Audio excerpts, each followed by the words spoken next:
algum jogador da Inter de Milão hoje seria titular do time do Manchester City? Como a Inter pode parar os Citizens? Os times, as opções de Inzaghi e Guardiola, o jogo e as temporadas dos finalistas da Champions, agora no Rotas da Bola. Tudo sobre futebol internacional. Rotas da Bola. Seja bem-vindo, seja bem-vinda. Este é o Rotas da Bola, o podcast e videocast da equipe de O Tempo Esportes que fala sobre futebol internacional. Hoje o destaque é a grande decisão da Liga dos Campeões da Europa. 10 de junho, a bola vai rolar em Istambul para Manchester City e Inter de Milão. E, neste momento, a pergunta que não quer calar eu vou repassar para o nosso editor O Tempo Esportes, Fred Jota. Eu sou o Pedro Abílio, você acompanha a gente em áudio e também em vídeo no YouTube de O Tempo. E aí, Fred, o City é imparável? Um abraço, Pedro. É raro parar o City. Difícil, hein? É muito difícil parar o City, ainda mais falando especificamente de Champions League, tá? Nosso foco de hoje. Quando vem na sequência, atropelando, é mais difícil ainda. O time costuma dar vários sinais de que ele vai ser campeão da Champions, né? Vários. Ele chega, pelo menos na semifinal no ano anterior, ele já bateu na trave em outro momento, vai se acostumando. Tem o mesmo treinador e o mesmo elenco, basicamente, né? Com exceção a metade de um time que chegou essa temporada. Mas o Manchester City parece que, a gente já falou isso aqui outras vezes, né? Parece que ele está se preparando já há algum tempo para se tornar campeão de Champions. É o grande sonho. O investimento é para essa conquista, para colocar a camisa do Manchester City entre as grandes da Europa e ficar por lá. Precisou de um período aí de aquecimento, vamos dizer assim, né, Pedro? Uhum. Chegou às semifinais antes, deu vexame, com o Guardiola, inclusive. Ficou no quase classificado para a final na temporada passada. Mas isso tudo deu cancha. E aí o seguinte, o domínio na Inglaterra, as conquistas na Inglaterra, elas estão estabelecidas. Não estou falando que é para desprezá-las. Mas o City quer algo maior. E talvez o City, caso venha a conquistar a Champions League em Istambul, pode ser o primeiro inglês a realmente, pensando no mercado que ele deseja atingir, a levar a sério um Mundial. Eu acho que é um processo muito maior. Claro que a Champions League é muito mais legal que o Mundial. Isso aí não tem discussão. Mas pensando na marca global, no que a ideia do Manchester City de maneira geral, eu vejo muito uma expansão de mercado, de marca enorme. E aí a gente está falando de uma equipe que passa por uma transformação em 15 anos que poucas vezes a gente viu igual, né? De um time para se tornar top 1 mesmo. E o caminho que ele percorreu é muito interessante. Para essa decisão de Champions League, outra pergunta é se o City é parável. Falamos sobre se ele é imparável. E quem vai responder isso é a Inter de Milão. Uma temporada de oscilações, talvez muita gente dizendo que não tem um time, né, de campeão de Champions, não tem um time de finalista de Champions League. Mas o que é que falavam sobre a Inter em 2010, da última vez que conquistou, diante do adversário que tinha aquela altura, que era o Bayern de Munique? Era uma Inter diferente daquele time que encantou o mundo com o futebol muito ofensivo, com Adriano no seu grande período. Já não era aquela Inter mais. Era uma Inter diferente. Mas ganhou do Bayern de Munique uma Champions League. Eu não sei, Fred. Eu acho que se perguntasse assim, qual time hoje faria frente ao Manchester City? Depois de enfiar 4 no Real Madrid na semifinal, não tem no mundo ninguém tecnicamente tão preparado e encaixado para enfrentar o City, que derrubou gigantes nessa temporada. E difícil tirar o foco do City. Eu vou repetir, é o sonho do City. Acho que é a vez que está mais perto disso acontecer. Está mais perto, inclusive, do que quando fez a final caseira com o Chelsea. Não dá pra falar que era pau a pau, né? Mas era um time bem estabelecido. Sim. Contra um adversário que conhecia, enfim. O City foi mexido ao longo da temporada. O Guardiola usou as suas peças, poupou jogadores, trocou jogadores de posição. Ele conseguiu fazer tantas coisas que quando a gente olha para a trajetória da Inter na temporada, que pode ser campeã, não tem como não cravar o City como um grande favorito. Até no perfil de jogo que pode ajudar o Guardiola. A gente tem que lembrar que a semifinal foi decidida por jogadores como Dzeko, Mkhitaryan. São jogadores já num outro... O relógio deles está diferente. Quando a gente coloca numa comparação ali, Pedro, com Haaland, Grealish, De Bruyne e tal, assim, tem uma diferença. Grande diferença, né? A Inter de 2010 era uma Inter com mais estrelas. Era o auge do Júlio César, era um bom momento do Lúcio, tinha o Eto'o, que era um jogador decisivo, sempre foi um jogador muito decisivo, Sneijder voava, o Milito fez a melhor temporada da vida. Iluminado, né? Pandev. Era uma Inter que você sentia que tinha mais confiança ali. Uhum. Tanto de quem estava do lado de fora, vendo, como dentro de campo. Não tinha muito como fugir disso. Então, hoje eu vejo uma Inter que vai ter que repensar, talvez, uma forma de jogar. A do Mourinho tinha uma forma de jogar. Chegou em 2010 na final, eliminando o Barcelona. Importante lembrar. Uma virada, né? Chegou, digamos, com uma dose de confiança e de entendimento que era possível vencer o Bayern, bem diferente. Não que uma eliminação diante do seu maior rival com 2 vitórias não dê. Mas a trajetória da Inter também tem uma dose de sorte.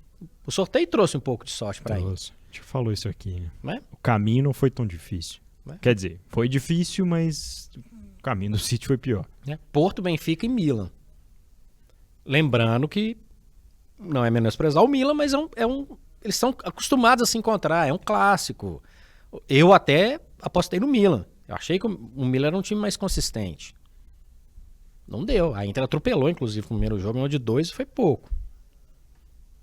Então acho que tem esses fatores todos e óbvio que o torcedor italiano sabe disso. Vamos fazer uma pergunta aqui. O City joga contra times fechados na Inglaterra? Com certeza. E o que ele faz com times que jogam fechados? Encurrala, pressiona, dá um jeito de ter a bola mais perto do gol e abre espaços. A Inter vai jogar fechada? Provavelmente. Não vai querer atacar? A tendência é que isso aconteça. Vai tentar empurrar até os pênaltis? Com certeza. Vai conseguir? Fatalmente. Muito difícil. Estamos falando de futebol. Pode acontecer milhões de coisas, mas a tendência é que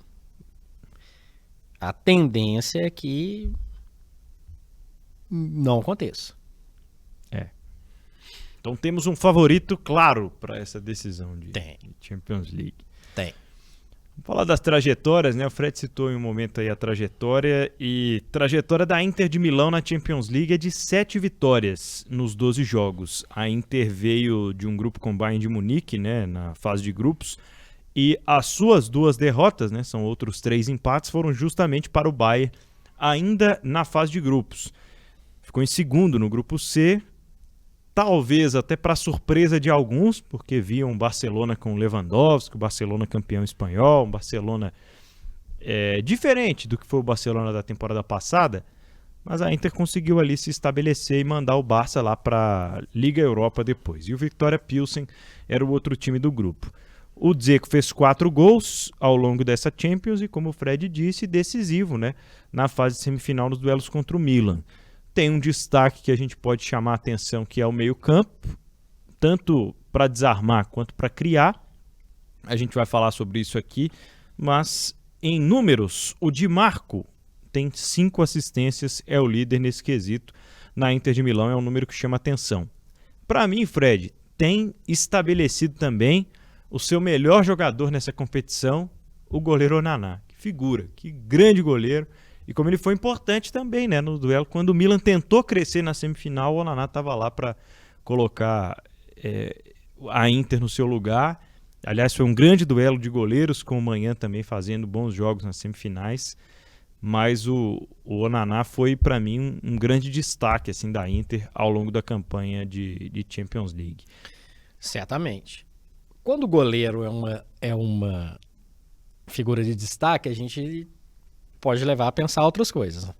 Que o time dá muito espaço para o adversário, que o adversário cria muitas chances, enfim. O goleiro tá lá para isso, mas... A Inter acabou pegando times mais ofensivos que ela ao longo de toda a trajetória da Champions, né? Inclusive, se depender de superstição, aqui eu apostei no Benfica contra a Inter, apostei no Milan contra a Inter, e tinha muitas dúvidas que a Inter se classificaria na primeira fase. Mas jogou com Viktoria Pilsen. O Porto não foi um adversário, assim, ok que enfrentou equipes mais ofensivas, mas nós estamos falando de uma final de Champions League. Foram 10 gols sofridos, a Inter fez 19. É o padrão, beleza. Mas, né, a gente olhar os números do adversário da Inter no final, assusta, né? E beleza, a Inter pode ser campeã com 0-0. Eu concordo em relação ao destaque, acho a questão do Di Marco interessante, mas vejo uma Inter com muitas brechas e com muitas oscilações. Boa. E permissiva a ponto do goleiro aparecer com regularidade. E se a gente for levar em comparação, e é o momento de comparar mesmo, porque é uma final, o Ederson, ele poderia tranquilamente pegar a cadeira que nós estamos sentados aqui em alguns jogos, sentar lá e ver o jogo. Exatamente. E não é a melhor temporada do Ederson, hein? Pois é. Mas talvez ele tenha o sistema defensivo mais sólido dos últimos Cities que o Guardiola montou, né? Então, a Inter tem que escalar uma montanha, Pedro. Mas assim, é um Everest. Vamos ser sinceros. E vai precisar, né, de um apoio ofensivo aí para escalar essa montanha. Tivemos uma temporada de 5 meses de lesão para o Lukaku. Mais uma, inclusive, né? O atacante belga acabou perdendo espaço, né? Nesse retorno houve até uma sensação de que ele pudesse voltar a ser titular ainda durante as semifinais, não acontece. Mas o Lukaku ainda briga por um espaço. A Inter hoje joga normalmente com 2 atacantes, com o Lautaro apoiando, às vezes mais flutuante e tal, enquanto o Dzeko dá a referência. Então são 3 jogadores para 2 vagas, Fred. No pensamento do hoje, sabendo que o Lukaku voltou de lesão, que o Dzeko é um atacante já mais velho, que não é aquele cara brilhante também, apesar de ser um goleador, uma grande referência de área, e que o Lautaro é talvez o mais brilhante deles 3. Quem é que você escalaria na sua Inter? Para mim, mesmo com o bom momento do Dzeko, eu apostaria no Lukaku, na força física para tentar brigar, e aí Lukaku e Lautaro seria o meu ataque para decisão. Eu assino embaixo. Lautaro é titular. Pronto, acabou, não tem que discutir. Lembrando que o Lautaro carrega com ele os erros de finalizações. O Lautaro é o artilheiro da Inter na Champions League? Não é.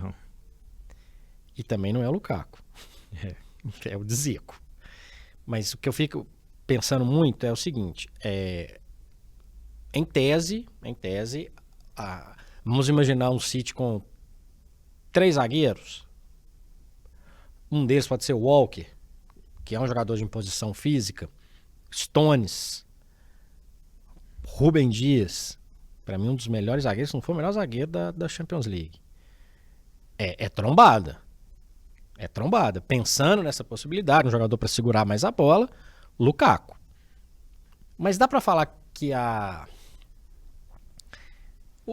carreira do Lukaku é muito, muito maluca. Demais. Né? No momento, esse cara é o melhor de todos, etc e tal. Falhou miseravelmente em algumas situações. Ele foi péssimo dos péssimos no Manchester United? Não. Era um dos lugares que tinha expectativa. Ele é mais um que foi queimado no caldeirão do United, que por diversos outros fatores. O que acontece depois? Ele chega à Inter, voa. Esse Lukaku ninguém segura. Volta pro Chelsea.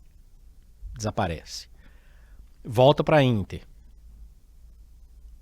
Não é a melhor temporada do Lukaku. De fato. Mas pensando nessas opções, na força física... E em 90 minutos... Num jogo só... Lukaku. Com essas restrições que eu falei. E tem uma outra muito importante, que é a possibilidade de lei do ex, que aí pesa a favor do Dzeko. Mas o Dzeko, um grande atacante, ele teve uma carreira até muito estável. Ele não era cercado de expectativas como o Lukaku foi, em vários momentos. Manteve uma carreira extremamente regular, jogou com grandes camisas, foi bem. Ele é uma pedra de confiança. Claro. Mas fisicamente um jogador mais frágil, mas apesar do tamanho do Lukaku, que é um cara mais pesado, o Dzeko é um cara mais leve do que o Lukaku. Mas também não dá pra dizer que é fraco fisicamente. Não é. É só que o Lukaku é um extra classe nesse sentido. Mas dá pra falar que os dois são lentos? Não. Acho que não. Vou dizer que seria um pouco mais lento? Sim, aí sim. Ponto pro Lukaku. Verdade. Pra gente fechar aqui, um destaque interessante é que 28 anos e 5 meses a média de idade do elenco da Internazionale. Vamos falar sobre a trajetória do Manchester City. 12 jogos com 7 vitórias, nenhuma derrota até aqui. City pode entrar para aquele seleto rol dos campeões invictos de Liga dos Campeões. São 5 empates até aqui. 31 gols marcados contra os 19 da Inter de Milão, no mesmo espaço de tempo, mesmo número de jogos. E enquanto a Inter sofreu 10, o City sofreu metade.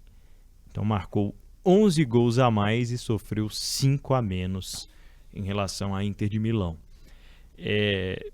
Chegou, né, a ficar durante um período entre este início de ano, né, que marca a segunda metade de temporada, mais de 3 meses sem uma derrota, contando todas as competições. Primeiro colocado no grupo G, lá no ano passado, na Liga dos Campeões, com o Borussia Dortmund ficando em segundo, Sevilha e Copenhague em terceiro e quarto. Aí eu falei mais cedo sobre o Dzeko, né? Artilheiro da Inter, 4 gols na Liga dos Campeões. O Lautaro tem 3 gols. O Lautaro até deu mais assistências, né? Tem 3 assistências também. Falamos sobre ser um jogador de talvez um segundo atacante. Mas o Haaland, na sua primeira temporada de Champions com a camisa do City, já fez 12 gols. Em 10 jogos. Em 10 jogos. Impressionante. Teve jogo que ele fez 5? Teve, mas 12 gols. Me interessa. E a quantidade de espaço que ele abre, quantidade de assistências que ele dá também. Você acha que é fácil marcar o Haaland? Aí abre espaço para outros jogadores chegarem. E o legal da Liga dos Campeões é que ela coloca esses duelos em alta, né? Porque se não fosse o Courtois, seriam 15. Só das chances que eu me lembrei aqui agora da semifinal de gols que ele perdeu cara a cara com o Courtois, atuando muito bem para defender. No Etihad. Só no Etihad, só na volta. É impressionante. O cara é um monstro. O cara é um monstro. E tem uma sede de conquistas que eu acho que é muito importante. Coisas que é difícil falar que falta vontade de ser campeão, né? Mas a gente viu um City mais pragmático alguns anos anteriores, um City um pouco mais lento, parecia menos vibrante. Esse City com o Haaland ele mostra que ele quer levar essa Champions League. Então, o sujeito faz 12 gols em 10 jogos. Eu não quero saber se ele fez 5 gols no mesmo jogo. No final, a tabelinha tá lá. Quanto que ele... beleza. Talvez não bate recorde porque não jogou os 12 jogos. Lembrando que esse recorde é do senhor Champions League Cristiano Ronaldo, né? Foram 17 gols em 12 jogos na temporada 2013 e 2014. Ele só perdeu um jogo naquela temporada. Um monstro. Se tivesse 12 jogos pro Haaland, talvez a gente tá discutindo aqui a possibilidade de quebra de recorde, ou dependendo do que esse cara faz, ele, né? Enfim, ele é muito bem assessorado. Ele é melhor assessorado, obviamente, do que Lukaku, Lautaro e companhia. Sim. Não tem que comparar. Kevin De Bruyne é um extra classe. 5 assistências na Champions. Beleza, mesma quantidade número do Di Marco, mas pega as outras assistências e divide no time da Inter e no City. O Grealish vive seu melhor momento no City. O Mahrez é muito eficiente. A chegada do Rodri ao ataque é um diferencial. Um elemento surpresa, né? E tem um sujeito que o Ilkay, conhece ele? O Gundogan faz uma temporada brilhante, capitão do City, e ele é um jogador que ele tá lá servindo o tempo inteiro. É difícil parar um time que tem a qualidade desses jogadores que jogam ao lado de um sujeito como o Haaland. É impressionante. É impressionante. Lembrando, gente, a gente sabe, tá invicto, pode perder nos pênaltis e pode ser vice-campeão invicto. Né? O futebol tem disso. Mas é impressionante o que o Manchester City faz. Sendo que na defesa, como eu falei, ele pode escolher. Ele pode entrar sem nenhum lateral. Ele pode usar o lateral de zagueiro. Dá pra gente cravar o quê? Walker, Dias, Stones e o Ake? Pode. Tem qualidade ou não tem? Demais. Uma saída de bola com essa turma. Com certeza. O cara que em tese é o menos habilidoso é o Walker, é uma locomotiva. Seria titular, Fred, no seu time? Porque foi uma discussão no primeiro jogo da semifinal, né? Eu acho interessante ter o Walker, porque ele alia a força defensiva, a força física, com um apoio pelo lado direito do ataque que muitas vezes é muito valoroso para o time do Guardiola. Eu acho que e é um jogador experiente, agora está acostumado a decisões, já fez algumas presepadas em momentos decisivos, mas é um jogador, a meu ver, aliando essas condições todas, condição física, condição técnica, posicionamento, velocidade, ele é um cara rápido apesar do tamanho dele. Eu colocaria o Walker. Como ele cresce, né, com o Guardiola, como ele realmente se estabelece e muda a sua história, até mesmo na seleção. O Walker nas últimas temporadas. E na ponta direita, Fred, o Walker vai secretariar quem? O Mahrez, que corta mais pra dentro, o Bernardo, que até vai mais à linha de fundo e meteu 2 gols na volta na semifinal. O Bernardo ganhou pontinhos com o chefe, né? Fez uma boa, né? Uma excelente semifinal. Pode ser o jogador, pode ser a carta na manga do Guardiola. Porque ele pode usar o Bernardo em várias situações, mais aberto, entrando dentro da área. O City tem essa característica de jogadores que pisam na área, né? Essa turma toda que eu falei, todo mundo entra, né, na área. O Bernardo, que passou a temporada inteira com o nome dele associado a uma eventual saída, não sai e se supera numa semifinal. O Mahrez é um jogador mais constante. Se imaginar a linha da temporada dele. Pode jogar 45-45? Pode ser? Tá bom. Os dois são muito úteis, com características Verdade. um pouco diferentes. Ele não o Guardiola não perde. Ele não perde. E se ele quiser ainda, ele não começando o jogo, acho que não, mas ele tem o Julián Álvares. Pois é. Que é um jogador que entra e confere. É um jogador mais leve, um jogador mais novo. E tem mais um carinha aqui, né? Phil Foden. Ainda não sabemos como estará fisicamente depois da cirurgia de apendicite. Mas é um jogador que... Olha a qualidade que... vamos falar 3 reservas aqui. Phil Foden, Julián Álvares e Bernardo Marrez. É ruim competir. É ruim. É difícil. Cada um com uma característica. E todos esses jogadores entram na área. De todos que eu falei do meio campo pra frente, menos o Rodri, mas De Bruyne, Grealish, Gundogan, Mahrez, Álvares e companhia limitada. É um desespero para quem enfrenta essa turma. Um desespero.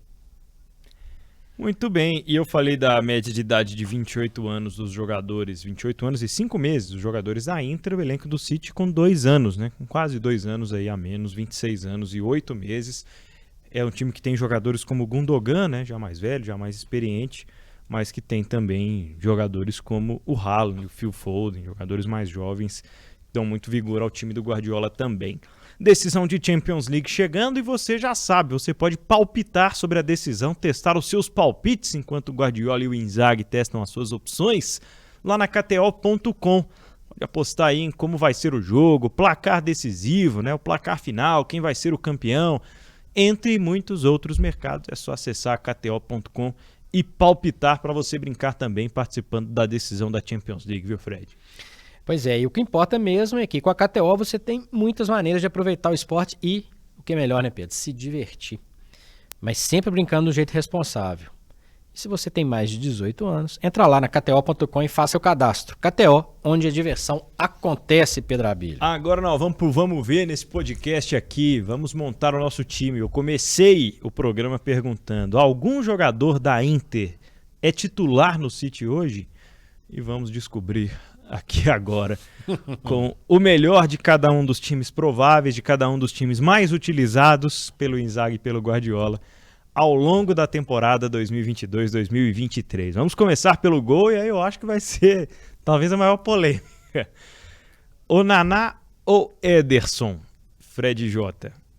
Acho que vai ser nossa primeira discordância, eu vou de Ederson. Eu vou de Onana. Lembrando, como eu falei, o Ederson, uma temporada abaixo do nível dele, mas nos piores momentos, antes de resolver o jogo contra o Real Madrid, ele foi importante. É um jogador que tem o DNA do time do Guardiola, com os pés, tá acostumado ali com aquela defesa. É um jogador gelado, importantíssimo nessa decisão.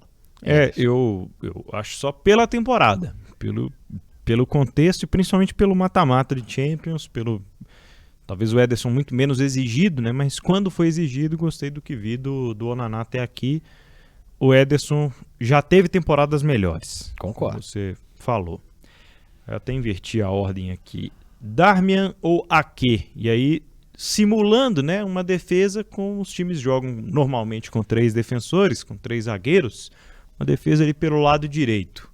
Darmian já teve uma experiência na Inglaterra, no Manchester United, que não foi tão bem sucedida. É um zagueiro melhor na Inter de Milão do que era na Inglaterra, Fred. Mas o Ake é melhor do que ele.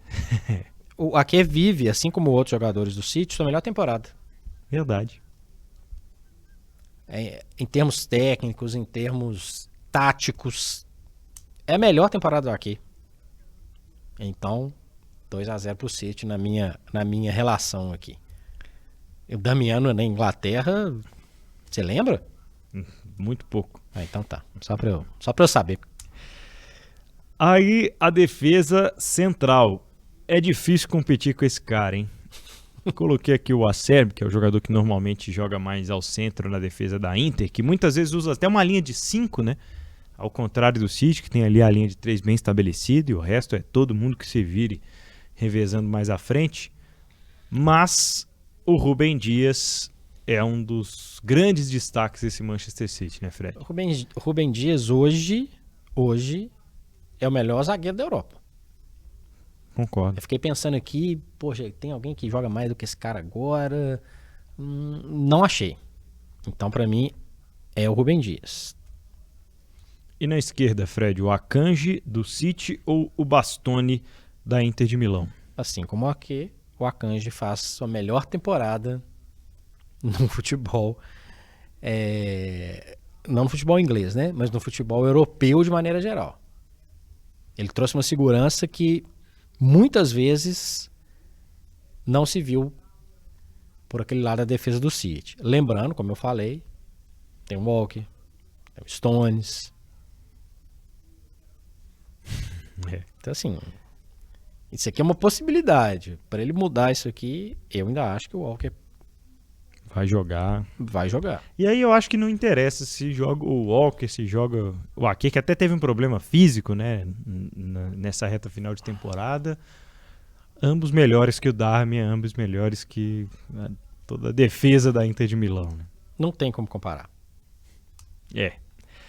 Aí a gente parte para o meio-campo, lembrando isso, né, que eu falei há pouco. A Inter costuma ter mais essa figura do ala e o Manchester City mais jogadores que jogam mais por dentro. Então, numa comparação meio fora da lógica, o Dumfries, que joga mais à direita na Inter de Milão, às vezes como até um jogador mais defensivo, um ala mais defensivo, comparando com o De Bruyne, que por vezes faz essa função de estar em mais lugares do campo do que só ali por dentro da intermediária. Inclusive, quando ele aparece pelo lado também, ele é brincadeira, né? Se você falasse aqui com ele, De Bruyne ou Naná, eu ia falar com você De Bruyne. De Bruyne ou Darmian não, né? Qualquer um. É o De Bruyne. Qualquer time que for tentar montar, esse time tem o De Bruyne. Então, a comparação com qualquer um é o De Bruyne. Aliás, ele deu uma assistência na partida contra o Real Madrid que vou te contar, viu? E é também a chance de consagração dele, viu? A gente já fala de um De Bruyne em uma outra fase da carreira, né? Sim. É uma consagração pra ele. Esse jogo é muito importante pro De Bruyne. Di Marco ou Gundogan, Fred? Gundogan. O Gundogan faz uma temporada incrível. O cara fez gol de costas. O cara fez gols em centenas de momentos decisivos. O cara cobra bem pênalti. O cara é rei das assistências. Gundogan. Rodri ou Çalhanoğlu? Rodri. Mais firme na marca. O Rodri perde um pouco na questão ofensiva. Nessa comparação aqui. Mas a função dele defensiva é tão importante que num time eu preferia ter o Rodri. Pro equilíbrio, né? Pro bem do equilíbrio. De Rodri. Acho que o Çalhanoğlu faz uma grande temporada na Inter de Milão e é talvez o principal jogador de criação que a Inter tem hoje, levando em consideração que o Mkhitaryan é um jogador que tem uma característica mais de meio atacante. E o Çalhanoğlu já é aquele cara que circula mais próximo ali do meio do campo mesmo. É o cara que pensa o jogo. Então eu acho que ele é mais esse cara que pensa o jogo e um dos principais jogadores da Inter. Agora, o Rodri é fundamental a saída de bola dele. Ele é um jogador firme na marcação, ele ganha no Çalhanoğlu nisso, e ele é um jogador que o estilo de jogo do City passa no pé dele e ele carrega essa bola. Ele é muito bom. Sem falar em posição física, jogador alto. Rodri. Vai tentando aí. Até agora não teve como emplacar, não. Hein? Barella ou Bernardo Silva? E aí já estamos falando de jogadores com...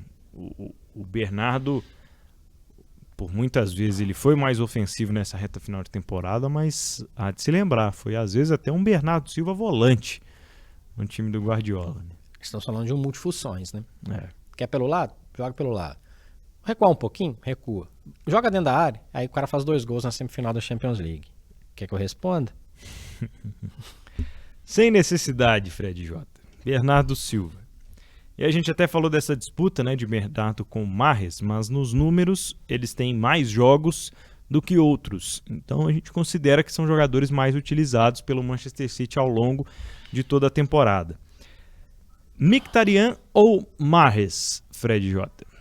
Me agrada o Mahrez, mais leve, um jogador que também joga em mais pedaços do campo, um jogador mais cerebral, um jogador que também faz gol.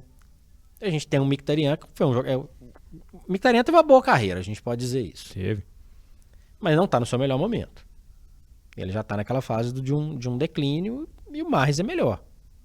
Mais técnico, mas o Mahrez é mais completo. E essa disputa aqui, eu concordo com você. Por pouco essa, viu? Quase iria. Acho que se uns 2, 3 anos mais jovem aí, acho que eu iria Aí era uma outra no Mkhitaryan. Essa eu bati na trave aqui para votar no Mahrez. Lautaro Martinez ou Jack Grealish? Esse é o grande desafio. Esse é o grande desafio. O meu voto é no argentino, tá? É no Lautaro. Pelo fator regularidade. Pelo fator decisão, um jogador que joga mais perto do gol, um jogador veloz, jogador capaz de concluir, erra muito. Pensando no Grealish, ele faz essa segunda metade de temporada muito boa. Mas eu vou no Lautaro. E olha, achamos uma resposta para Vou no a Lautaro. primeira pergunta. Mas, assim, por pouco, tá? Por pouco nessa formação. E porque eu acho que é um jogador mais promissor no sentido de que a gente ainda acha que o Lautaro ainda tem mais margem de evolução. Eu acho que o Grealish já um pouco menos do que o Lautaro nesse sentido. Mas os dois, essa disputa é tão complicada, os dois podem ser jogadores decisivos. Sim. O Lautaro pela possibilidade de conclusão, pela velocidade que ele consegue colocar, jogando dentro da área, ele é um jogador muito veloz. E o Grealish é um jogador da jogada diferente pelos lados, é um jogador que também pode concluir. Essa disputa é equilibradíssima. Equilibradíssimo, concordo. Como não pode ficar em cima do muro, vamos de Lautaro. Precisa fazer da próxima aqui, não? Precisa não. Dizer Você só cita. O Haaland é Haaland muito. E aí para os reservas, Fred, até coloquei aqui o Foden, mas a gente pode considerar o Álvares, por exemplo, que o Foden se machucou, mas acabou sendo utilizado mais vezes porque é um jogador de funções mais diferentes. Prefere ter um reserva como o Lukaku, um jogador de mais força física, um cara que vai entrar para tentar decidir o jogo. Foi um dos jogadores que mais marcaram na temporada pela Inter, vindo do banco. A gente lembra que ele teve um período de lesão e muitas vezes ao longo da temporada ele veio do banco de reservas. Por outro lado, um Phil Foden que, além de participar com gols, dá assistências, e um Julián Álvares que tem um potencial gigantesco e tem muita personalidade, né? Porque ele assume a bronca. Eu vou na técnica do Julián Álvares. Nós acabamos de falar de possibilidade de crescimento em relação ao que o Lautaro ainda pode apresentar. O Álvares é a mesma coisa. Verdade. O Lukaku é altos e baixos. E eu acho que o Álvares é mais versátil. Também vou de Julián Álvares aqui nessa disputa. Vou deixar de fora o Phil Foden e o Lukaku também. Treinador, Fred, tem disputa? Não. Ainda não, né? Talvez daqui a um tempo, quem sabe o Simone Inzaghi assume essa bronca aí. Mas hoje é Guardiola e muito. É a consagração dele em caso de título, Fred? Eu acho que ele levar o City à sua primeira conquista, ele vai coroar um objetivo, ele vai possivelmente mudar o City de patamar, imaginando de forma continental. Ele conseguiria com o City o que ele não conseguiu com o Bayern, e isso é um feito considerável. Mas mais do que tudo, é a vitória da forma de jogar que a gente tem que valorizar demais. O Guardiola já é consagrado. Mas ele venceu a Champions League de 2011. Tem 12 anos que ele não vence.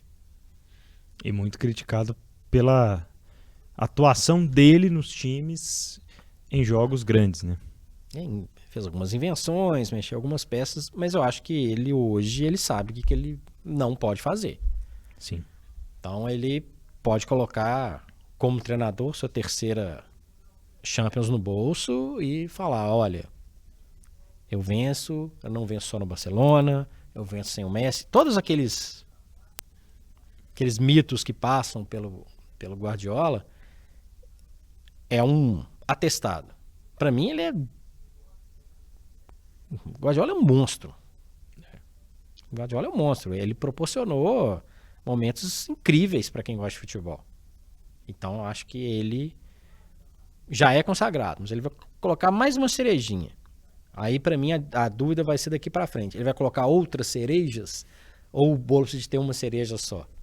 Lembrando que ele tem contrato ainda com o City. Ainda tem mais margem, né, para conquistas.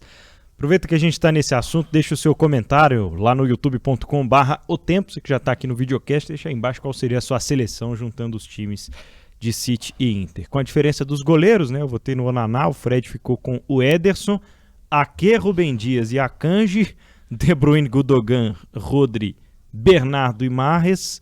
Não é a escalação do Manchester City, a nossa junção dos dois times, só o Lautaro Martinez com o Haaland, além de Álvares como reserva e o Guardiola como treinador.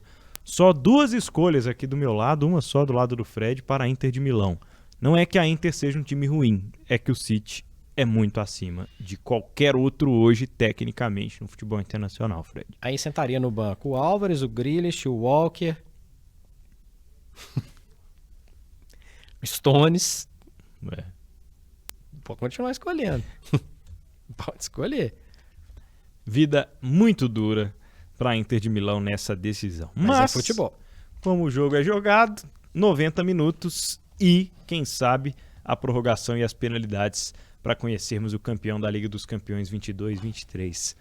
Valeu, Fred. Temporada de Rotas da Bola que acho que o pessoal vai se lembrar aí de algumas pataquadas, outros acertos nas previsões, mas a gente volta em breve para analisar sobre a decisão da Champions, quem sabe, claro, projetando já uma nova temporada de futebol europeu. Um abraço para você. Um abraço, além de falar dos campeões, hein? É verdade. Temos muito ainda pela frente. Rotas da Bola no seu agregador de podcasts preferido, também no tempo.com.br/esportes e também aqui em vídeo no youtube.com/otempo. Um abraço para você e até a próxima.